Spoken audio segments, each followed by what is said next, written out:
If your computer regularly loses communication with your wireless HP printer, it can help to give the printer a static IP address. This video shows how to assign a static IP address to your HP printer using the Embedded Web Server or EWS.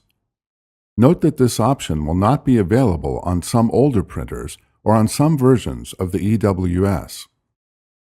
In this video, we will use a mouse to select items.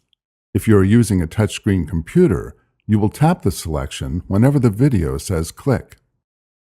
Before you begin, you need to print a network configuration page to get your printer's IP address. Printing a network configuration page varies by printer, so we will not provide those instructions here. Before heading ahead into the video, in case you are facing any issue with your HP printer device, get in touch with our HP printer expert. Type the IP address into the browser's address bar and then press Enter on your keyboard. When the Embedded Web Server opens, this confirms the printer is on the same network as the computer. Then click the network address, or IP. Click Manual IP, and then click Suggest a Manual IP Address. After the manual IP address populates, click Manual DNS Server. Using the network configuration page you printed, locate the DNS server addresses for your printer.